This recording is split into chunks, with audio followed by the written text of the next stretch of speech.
The bloody ground in a shaking hand, Elias was lying on the ground covered in dust, smoke, and blood. His ears were ringing, and his chest hurt with every breath. The battlefield around him was quiet now, but it was not peace. It was the silence of death. Bodies of both humans and aliens were scattered everywhere. The war had turned this place into a graveyard. Above him, black clouds moved slowly, hiding the sun behind their dark veil. He tried to move, but his leg was wounded and his arm was barely working. He pulled himself forward inch by inch like a broken machine, refusing to stop. The human soldier did not know if any of his squad was alive. His communicator was dead. His gun had one bullet left, and he had no food or water. He thought this was the end. Maybe this was where he would die alone, with only fire and smoke as his last company. Then he heard it, a sound not from a machine, but from a throat. It was a soft groan, not human, not animal. He froze, listening again. There it was,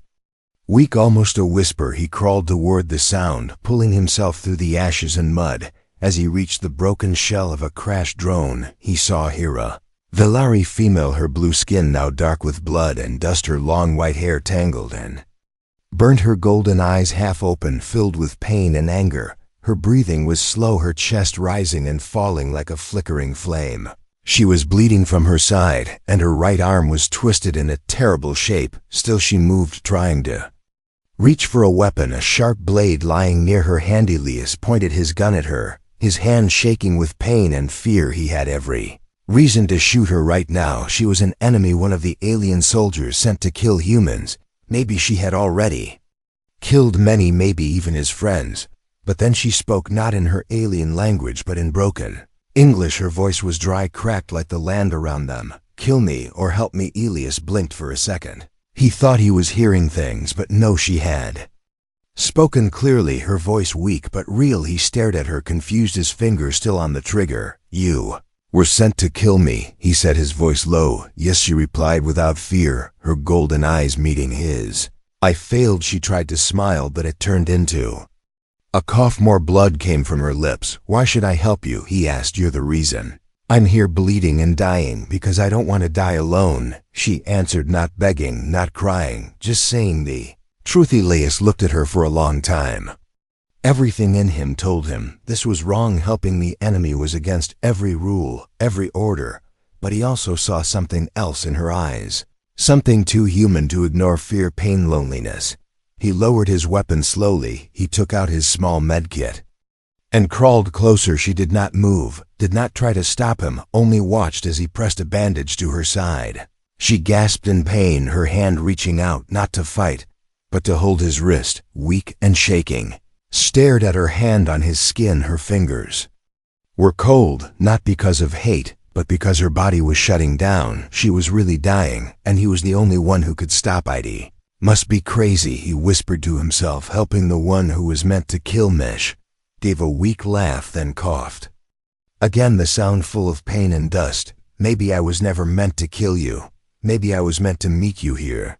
Didn't know what that meant, but he said nothing more. He worked in silence, wrapping her wound, doing what little he could to stop the bleeding. He shared his last water drop with her. She drank slowly, her eyes never leaving his face. Sun was finally breaking through the clouds, its light touching the dead field. But two figures, one human, one alien, were still alive, lying side by side, surrounded by smoke and silence. And in that moment, something changed between them. No longer just enemies, no longer just survivors. They were something else, something strange and new, something that would grow stronger with time. But for now, they were just two broken beings holding on to life by a single thread. And neither of them knew that this one choice would shake the stars. Asterisk. Fire in the cold night fell hard on the battlefield. The cold wind swept through the wreckage, whispering through the broken bones of machines and soldiers alike. Elias sat beside the wounded alien girl, her name still unknown to him. Her breathing had steadied, but she was far from safe. He had used the last of his bandages on her, and now all he could do was keep her warm. He had wrapped his own coat around her, even though he was shivering without it. His skin stung from the cold, but he did not move away. He had made a choice, and now he would not leave her. She opened her eyes again, golden and Sharp even through pain and weakness, she studied him like she was still unsure. If he was real, or just a strange dream of mercy in the middle of war. He saw her lips move slowly, trying to form words. Her voice was low and rough, but it carried clearly.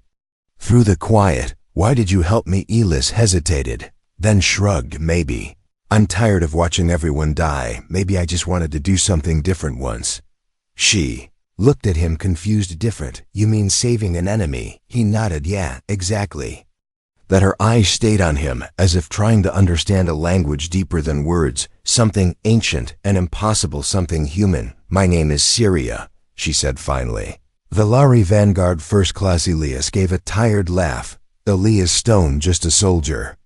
"Nothing special." Syria looked at his leg. It was bleeding through the cloth. "You are worse than you show." Elias smiled. "Yeah, well, you didn't look like a walking flower either." She frowned. "Flower, a plant, soft and pretty," he said, laughing a little, his voice turning into a cough. She seemed to think deeply about that, then closed her eyes again. They sat in silence until a strange sound cut through the stillness.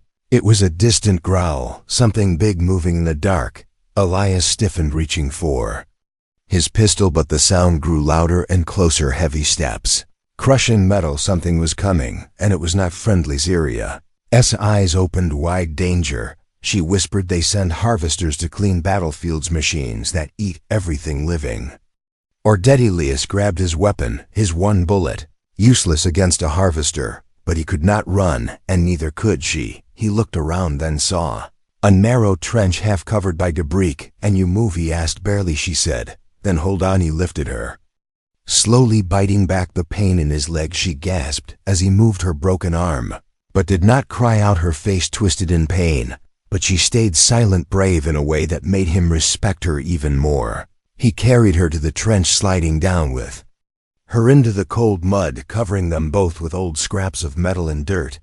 Just in time, the harvester rolled past, huge and loud, its searchlight scanning the field. It stopped once near them, but moved on, not detecting their heat, not smelling blood. Through the debris, Elias held his breath until it was gone. The silence returned, thicker than before. "You risked death again," she said in the darkness, whispering close to his ear. "So did you, by trusting me," he replied. She smiled. In the dark he could feel it without seeing it. "Maybe we are both broken, or maybe we're both more than what they made us." Elias said. The night grew colder, but they pressed close to stay warm. Syria leaned against him, her body shaking, not from fear, but from weakness. Still she held on to life, still she trusted him. "You know, my kind is taught to hate yours from birth," she said. "Humans say the same about you," he answered. "Maybe it's all lies. Maybe the real enemy is the fear they put in us." She nodded slowly, a strange calm in her voice. "I was trained to kill with no mercy. But when I saw your eyes when you aimed your gun, I saw something different. You were afraid, but not cruelly." Elias looked at her face, now only inches away. Dirty, tired and hurt, but still proud, still strong. "What happens if we survive this?" he asked quietly. "We will be hunted," she replied. "They won't believe I chose not to kill you. They will think you broke me, and my people will think I lost my mind." He added, "Helping the enemy, they'll call me a traitor." "Then we run," she said simply. "Together." She nodded again. "Together under the dead sky, in a trench filled with rust and bones, two broken enemies made a silent promise, not of love, not yet, but of loyalty, something rare in war, something stronger than fear." And as dawn approached, lighting the edge of the world, Elias held Syria close, listening to her heartbeats, slow but alive, and in that sound he found a strange kind of hope that maybe enemies could become something more, hope that maybe war could end with one kind choice, and neither of them would ever forget that night, hiding in the dirt, breathing together as the fire in the cold kept them both alive. Whispers of a new hunt. The sun rose with a weak light, casting long shadows across the battlefield, as if it too was unsure if it should shine on this place.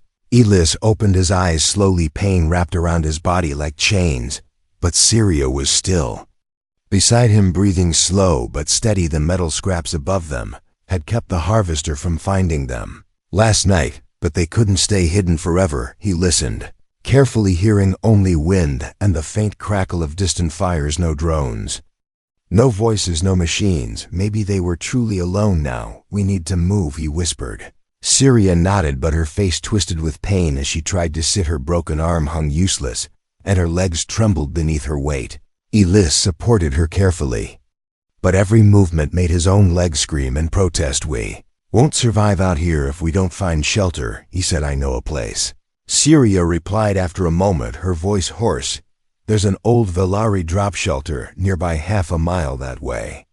She pointed with her chin, but I don't know if it's still there, or if it was destroyed. We'll find out. Elias said we don't have any other choice. They moved slowly through the wreckage, Elias supporting Syria while limping himself. The landscape was nothing but destruction, smoke rising from broken tanks and alien war beasts, their bodies twisted with cybernetic implants. The air still smelled of burning metal and death. Syria kept scanning the sky, her instincts sharp, even while wounded. If we're lucky, we'll be seen by no one, she said. If we're unlucky, we'll be seen by both sides. Elias didn't answer. He just kept walking, putting one foot in front of the other, holding her up as much as she held him. They passed the skeleton of a gunship, its wings buried in the mud. Inside, a dead human soldier still held his rifle tight.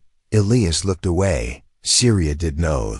Died fighting, she said, but he didn't look scared. He wasn't, Elias replied. Probably believed in what he was doing. Do you? She asked. Do you believe in this war? Elias looked around at the ruins, at the smoke and blood, at her face pale and hurting, and shook his head. No. Not anymore. They finally reached a rocky ridge where the land dipped into a trench mostly hidden by debris and moss. Syria pointed to a patch of cracked ground beneath the ridge. Help me dig, she said. Together they pushed away the rubble, their weak hands working with desperation until the metal surface of a hatch appeared covered in dust and cracked paint. Syria pressed her hand against a faded symbol and whispered something in her language. The lock clicked once, then twice, and the hatch creaked open, releasing a foul breath of old air inside. It was dark and cold, but safe. Metal walls lined with broken equipment and faded lights. Elias helped Syria inside, and then pulled the hatch shut behind them. They sat in silence for a moment, catching their breath. The quiet of the shelter, almost unreal after the chaos above. This place was abandoned during the early months.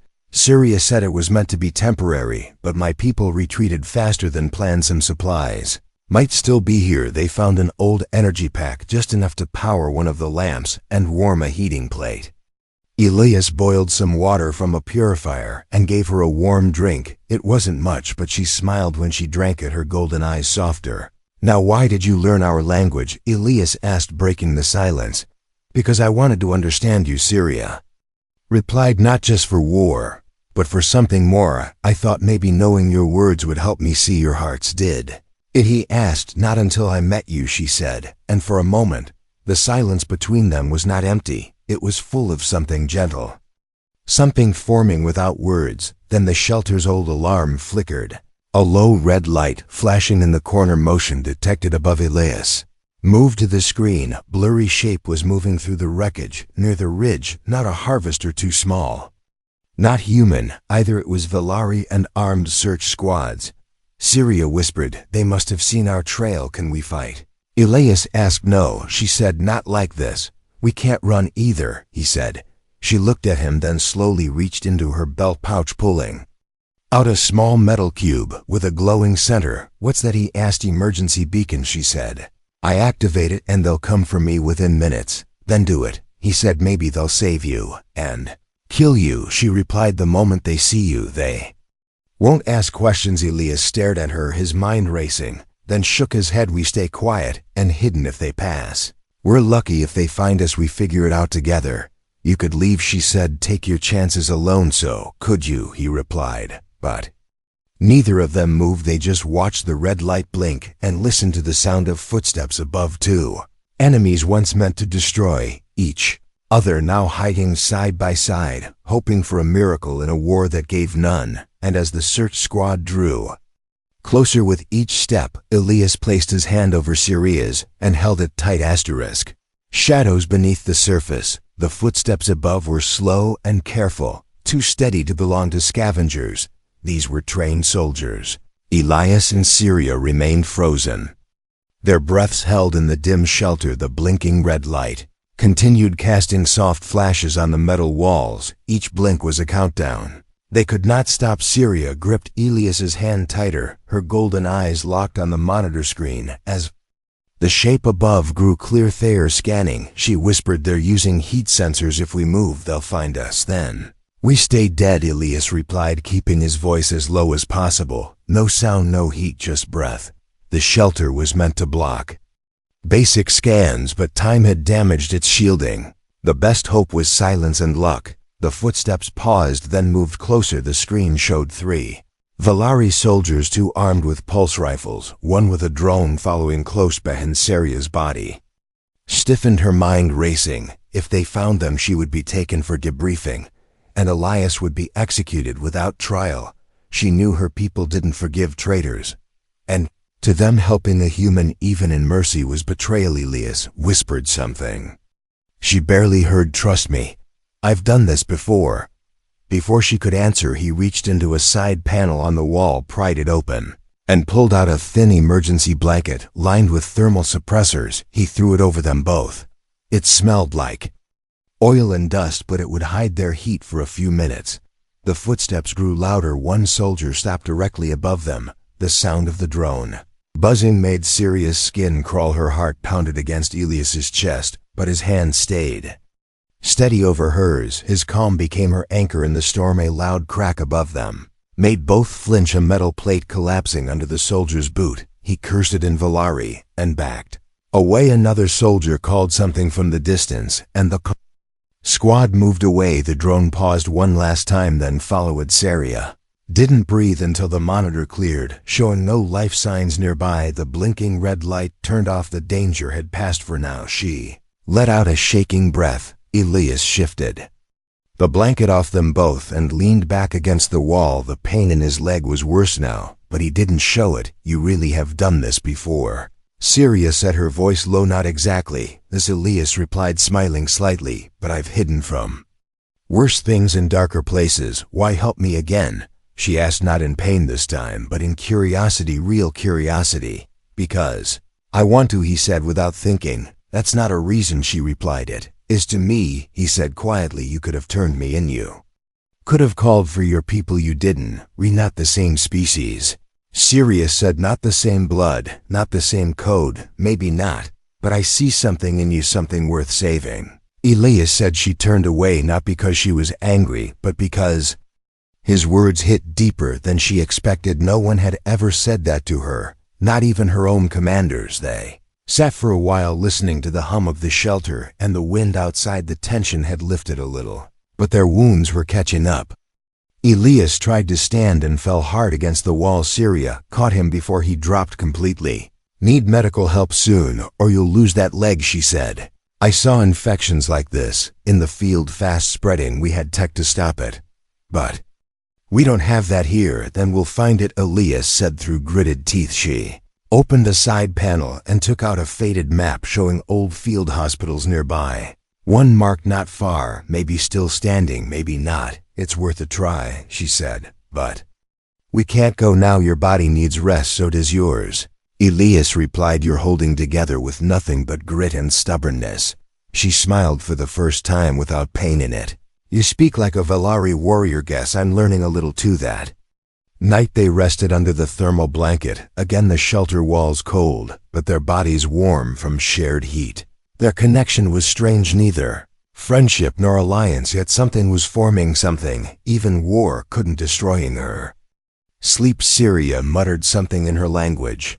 Elias didn't understand the words, but her tone was soft, like she was remembering something precious, something lost. He stayed awake for a long time listening to her breathe, his own pain forgotten. For the moment, he didn't know what tomorrow would bring. Maybe more soldiers, maybe death, maybe worse. But in that shelter beneath the surface of a dying world, Elias knew he had already made the most important choice of his life. He had chosen to see her not as an enemy, not as a mission, but as someone who mattered. And if the world above ever found out they were alive, they would both be Hunted, but until then they had each other and the will to survive together. No one's coming to save us. The morning came with no sunlight, only a pale gray sky visible through a tiny crack in the hatch.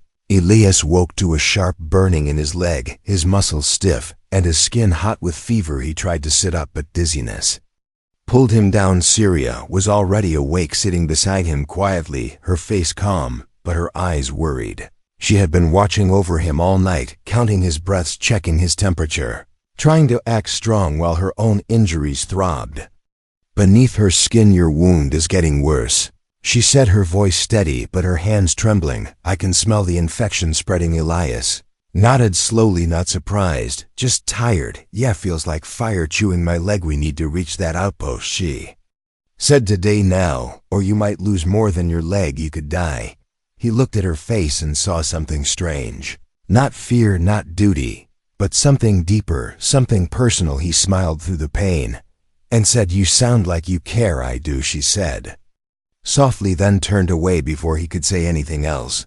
They packed what little they had. Syria found 2 metal poles and wrapped a cloth sling around them, making a crude crutch. Elias leaned on it, his legs shaking with every step, but he kept moving. They left the shelter behind, stepping into the ruined world again. Wind howled across the battlefield like a ghost remembering old screams. Metal groaned under their feet, and broken banners flapped in the wind from both human and Velari forces. The outpost was 2 miles east across uneven terrain, filled with craters, collapsed bunkers, and open sky. Syria kept her senses sharp, scanning for drones or scouts, but the silence held as if the war had moved elsewhere, or perhaps this land had been truly forgotten. They stopped briefly at a small crater to rest. Elias fell to one knee, breathing hard, sweat pouring down his face, his vision blurred. Syria knelt beside him, pressing her cool hand to his forehead. "Too hot, too fast, he's burning." She thought, "I have to carry you," she said. Elias shook his head. "Don't be crazy. You can barely stand on one foot." "I am stronger than I look," she said, and without waiting for permission, she pulled his arm around her shoulders, lifting him partly onto her back. They stumbled forward, one step at a time, 2 broken souls against a dead world. They finally reached the outpost gates, a half-buried structure built into a ridge covered in dust and vines. Syria reached for the access panel, but it was dead. No power, no light. She pulled out a small knife and opened the panel, working with quick fingers while Elias leaned against the wall, shaking with fever. Come on," she whispered. "I just need one spark." After a few seconds, the door groaned open, revealing a dark corridor lined with broken lights and collapsed walls. They entered slowly, stepping over wires and shattered crates. Syria led the way, scanning for traps or signs of life. But the place was silent, only echoes followed them. They reached the medbay, its doors half melted from a past blast, but inside the room still held some equipment, dusty but intact. Syria moved quickly, activating the backup generator. A weak hum filled the air, and soft blue lights flickered on. She helped Elias onto the operating bed and began searching for supplies. She found a healing kit, a basic field injector, and a scanner. Just enough to slow the infection and clean the wound, not enough for full recovery, but it would buy time. She cleaned his leg, working fast, her hands steady, even as blood ran down her arm from her own reopened wound. Elias groaned in pain as the injector pumped medicine into his blood. His body jerked once, then stilled. The fever started to drop slowly. His breathing eased. "You did it," he said, barely above a whisper. Syria sat beside him, exhausted. "I told you I'm stronger than I look."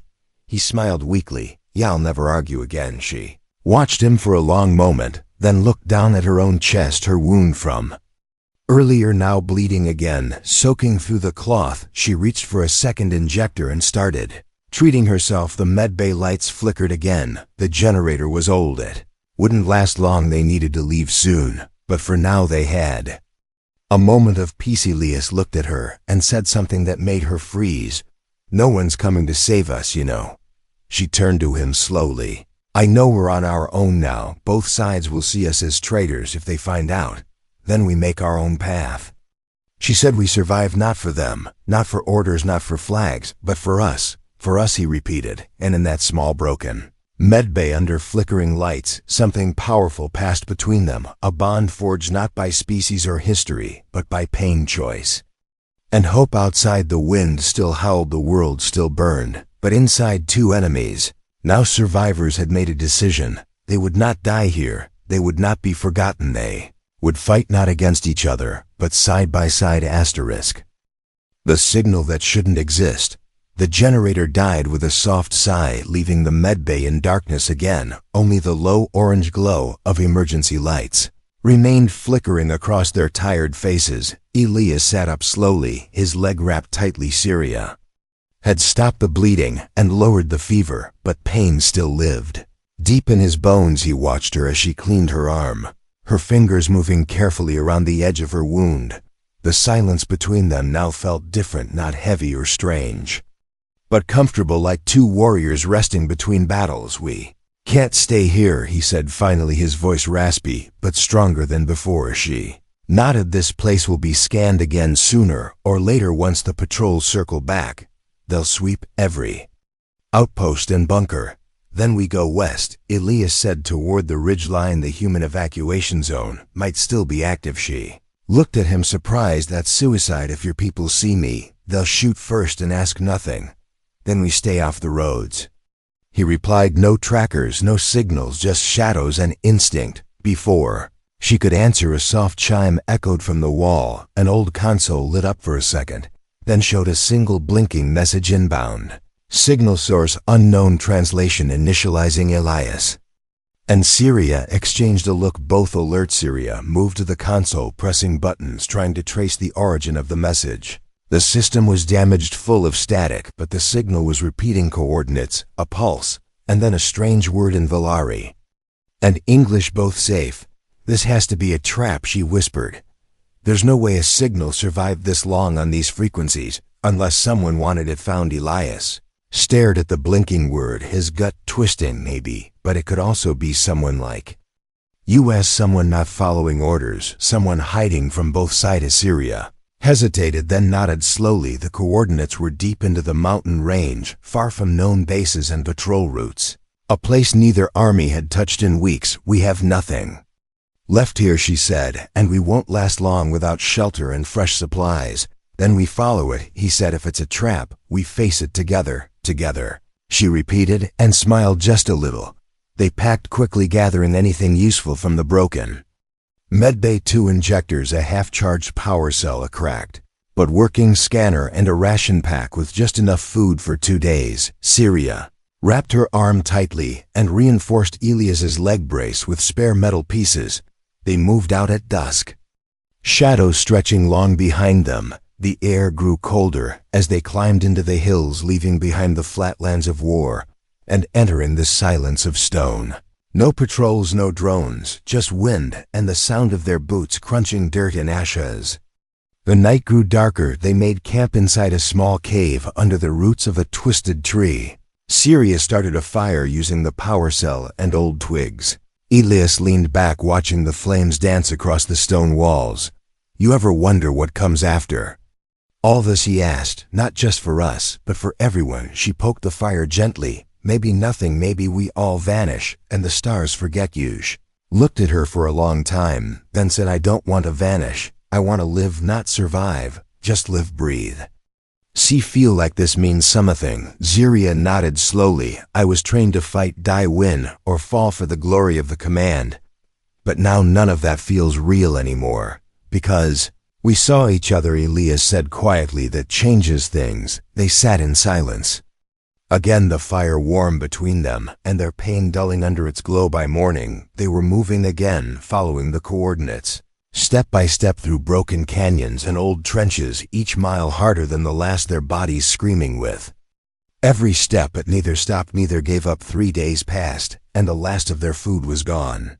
The scanner showed energy traces near the destination, weak but steady. They were close to something, and it was not just a signal. As they climbed the last ridge, Syria paused and dropped to one knee, pulling Elias down beside her. Ahead was a dome half buried in earth and vines, lights faint, but real defense turrets deactivated, a small antenna sending the signal. Every few seconds someone was alive in there. They approached slowly, weapons drawn not to attack but in defense.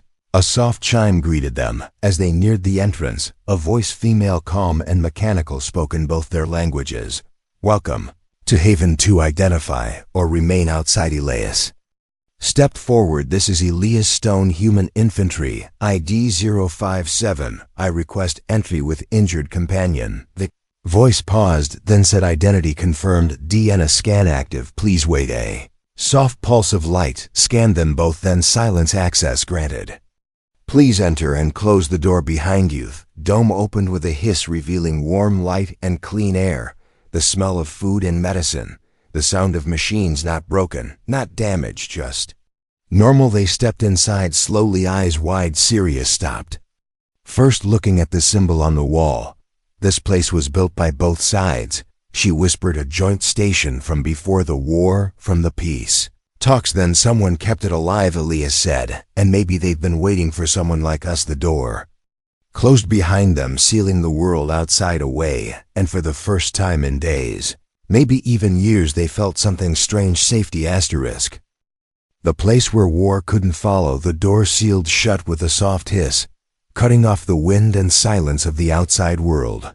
Elias stood still, his legs trembling, not from weakness, but from disbelief. Sirius stepped beside him, her golden eyes scanning every detail of the bright corridor ahead. It was clean, the air fresh, the walls humming softly with power unlike anything they had seen in weeks.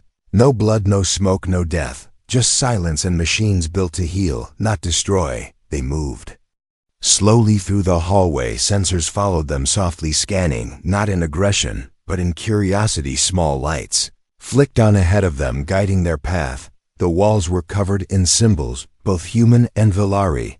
This place was built by both sides, once meant as a future of peace, then forgotten when war came too fast and too loud. They reached a chamber lined with pods and workstations, and soft glowing lights. In the center stood a figure, not human, not Valari, but a service unit, old, but still functioning. Its voice calm and female. "Welcome to Haven 2. It said you are the first visitors in 1,342 days. This facility was built during the final cycle of the peace accords, programmed to remain active until deactivation or peaceful contact was re-established." Shettery looked at Elias and whispered, "This place should not exist." "But it does," Elias replied, "and we're standing in it together." Unit continued, "This station contains medical supplies, energy rations, and shelter capacity for 6. Please confirm if additional survivors exist." "No." Elias said, "It's just us for now then. Rest recover resources have been activated based on your presence. Please proceed to the recovery wing." They followed the lights into another chamber where soft beds and clean water awaited. Elias sank into the bed too, exhausted to speak, his body finally letting go of the pain as medical arms moved around him, scanning, injecting, stabilizing. Sirius stood still for a moment, watching the machines work, her mind spinning. "Why us?" she said quietly. "Why now?" "Because we stepped off the path." Elias replied, "Because we chose not to kill each other." Later, when both of them had eaten and rested, the unit returned with a small device, a com beacon. Old, but still functioning with multi-species broadcast capability. "Would you like to send a signal?" the unit asked Elias, and Syria exchanged a long look. Then Syria stepped forward.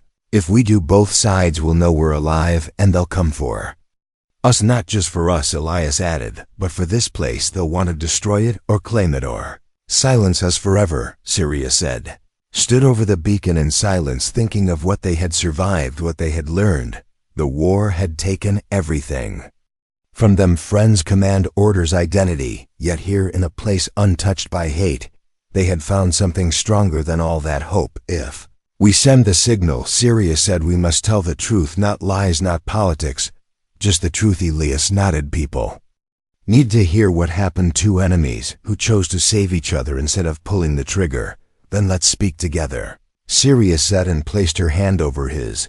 They activated the beacon and recorded their message. "Not long, not emotional, just real. This is Elias Stone, human soldier, and Syria Valari, vanguard. We survived the battlefield not by victory, but by mercy. We chose life over hate, and we found this place a forgotten shelter, built when peace was still possible. We do not serve any flag. We are not spies. We are not defectors. We are simply alive and together. We ask anyone who still remembers peace to listen. They ended the transmission and sent it across open channels wide and loud enough that someone somewhere would hear then.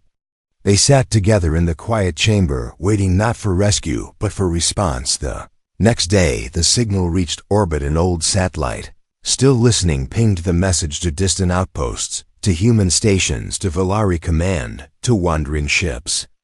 And forgotten rebels, many ignored it, some deleted it, some laughed at it, but one young pilot in a damaged scout vessel paused as she heard it again and again, something in the voice, something real. She saved the message and sent it to a friend who sent it to another who played it in a hall full of exhausted officers.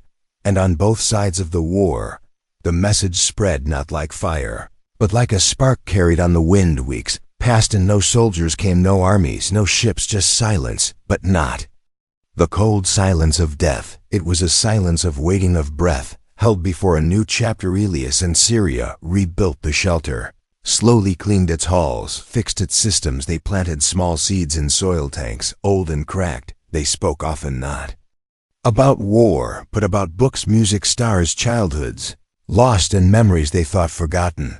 They laughed sometimes, and sometimes they cried, but most of all they lived. One day, as the sun broke through the clouds and shone on the broken world, a shadow passed over the dome. A ship, small, unmarked, and cautious, landed gently near the ridge. Inside were 4 figures, tired faces, 2 human, 2 Valari weapons, lowered eyes, uncertain. We heard the message. One said, "We thought maybe it was a lie, but we came." Elias smiled. "No lie," he said. "Welcome to Haven too."